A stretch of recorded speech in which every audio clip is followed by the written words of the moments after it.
serangan-serangan oleh rejim Zionis Israel yang membunuh jiwa-jiwa sesuka hati.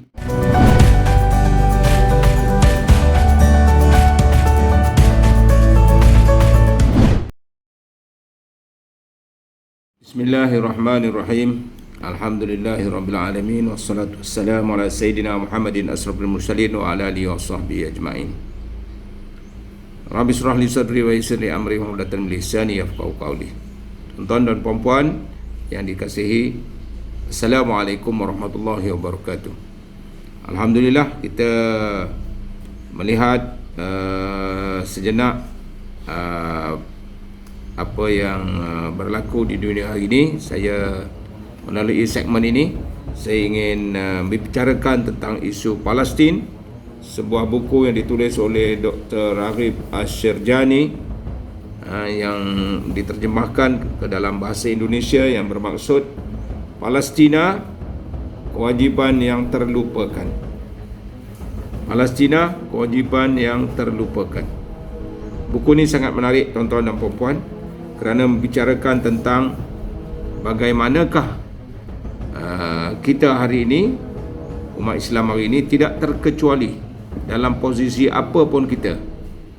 Sama ada kita ini yang dah berumur ataupun yang muda remaja, yang lelaki, yang perempuan, kita ni mahasiswa ke, kita ni murid sekolah ke, kita ni guru ke, kita ni kerani ke, kita tentera ke, kita polis ke, kita businessman ke, kita tok guru ke, ustaz-ustaz, kita imam ke, atau kita ni pengamal media. Okey, semuanya ni ada peranan mengikut Dr. Raghib Asy-Syirjani di dalam kajian beliau terhadap isu Palestin. Dan beliau menurunkan 1135 gerakan untuk membebaskan Palestina.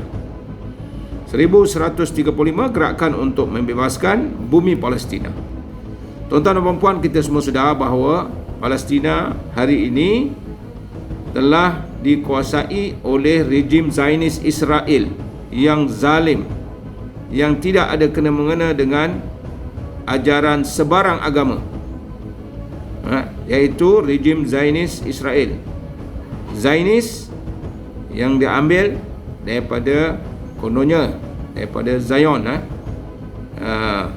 Seperti juga kalau kita tahu bahawa kalau di Malaysia ni kita pernah dengar komunis, kalau di Indonesia pun bagaimana pemerintah satu ketika dulu menentang kewujudan komunis atau disebut komunisme, satu fahaman yang direka oleh manusia, membawa satu pemikiran, satu sistem yang tidak sejajar, cocok dengan ajaran Allah SWT, satu sistem yang sesat. Begitulah juga Zionism atau Zionis, yang menjadi asas kepada pembentukan kerajaan Israel yang haram, yang datang merampas bumi Palestina, bumi Palestin, yang mana mereka mengibarkan bendera Israel pada 15 Mei 1948 sebagai simbol tertegaknya sebuah negara Israel yang diasaskan oleh sistem Zionis, sistem Zionism. 1945, sekarang dah 2020, 2021. Apa yang kita saksikan oleh rejim Zionis di Palestin? Ada kebaikan yang kita tengok, dipenuhi dengan kejahatan, kebejatan, kezaliman, membunuh sewenang-wenangnya dengan segala macam senjata yang canggih yang boleh dikawal daripada jauh, roket-roket yang sewenang-wenangnya ditujukan kepada orang-orang yang tidak berdosa di bumi Palestina, khususnya di Gaza. Serangan 2008, serangan 2012, serangan 2014, serangan-serangan oleh rejim Zionis Israel yang membunuh jiwa-jiwa sesuka hati, sehingga ramai yang terkorban, ramai yang cedera, yang kakinya hilang, tangan tak ada, yang merana kehidupan sepanjang hayat selepas itu. Adakah ini satu kerajaan yang boleh kita biarkan? Berapa ramai balu-balu yang kehilangan suami, berapa ramai anak-anak yang kehilangan ayah, kehilangan ibu, yang yatim, yang piatu, yang sukar untuk meneruskan kehidupan. Satu ketika saya dalam misi kemanusiaan ke Gaza, kita menziarahi sebuah keluarga. Seorang ibu terpaksa pindah tinggal dengan ayahnya kerana nak membesarkan 6 orang anak yang masih kecil. Bila kita tanya, beliau menyatakan sesuatu sambil menangis. Anak yang berumur sekitar 13 tahun, dengan adiknya 5 orang lagi. Dan anak-anak ini, ibunya tak ada pekerjaan. Datuknya pula hidup ala kadar, nak memelihara anak dan cucu-cucu seramai 6 orang. Bagaimana tuan-tuan dan puan-puan? Maka Humanitarian Camp Malaysia, MyCare, berusahalah menaja anak-anak ini melalui sumbangan atau tajaan anak-anak yatim di Gaza, di Palestin. Alhamdulillah, tuan-tuan dan puan-puan, rakyat Malaysia yang prihatin apabila kita memberi penjelasan, penerangan berdasarkan kepada pengalaman-pengalaman kita menghantar misi ke Gaza, ke Palestin. Ramailah orang-orang yang prihatin di Malaysia ni yang memperuntukkan sebahagian rezekinya untuk menaja anak-anak yatim. Sekitar 220, 230 ringgit saja sebulan, tuan-tuan dan puan-puan, untuk menaja seorang anak yatim di Gaza, Palestin, yang saya ziarahi pada 2014, tuan-tuan dan puan-puan, 2012, 2010, 2011, saya menemui anak-anak yatim ini. Dan anak yatim yang menceritakan kisahnya, berumur sekitar 13 tahun ini, menyatakan bahawa sambil dia menangis, dia menyatakan bahawa tolonglah kami, sekarang ni kami baru ada satu saja tajaan untuk seorang daripada 6 orang adik-beradik kami ni. Boleh tak dapatkan lagi tajaan untuk adik-adik kami yang lain ni?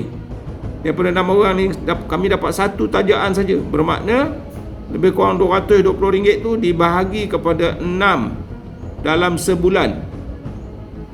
Dia lebih kurang $50 saja, tuan-tuan dan puan-puan. 225 ni lebih kurang tu lah.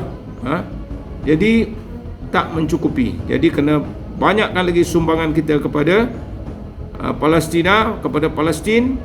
Dan saya akan cuba mengupas buku ini, iaitu Kewajipan yang Terlupakan. Janganlah kita terlupa akan kewajipan kita untuk membantu orang-orang di Palestina. Bukan sahaja di Palestin itu mereka yang susah, tetapi sebenarnya yang lebih besar lagi ialah kita nak membantu tentera-tentera, pejuang-pejuang di Palestin ini untuk membebaskan Masjidil Aqsa daripada dikepung dan tidak bebas untuk orang Islam, orang Palestin sendiri memasuki Masjidil Aqsa.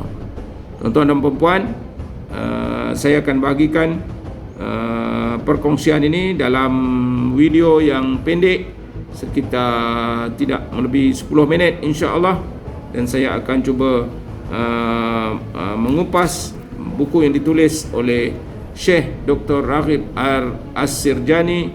Insya-Allah kita dapat sama-sama mengetahui keadaan di Palestin berdasarkan pada sedikit pengalaman saya mengikuti misi-misi kemanusiaan ke Palestin, khususnya ke Gaza, semenjak 2010, dan yang terakhir saya dapat masuk ke Gaza pada tahun 2018.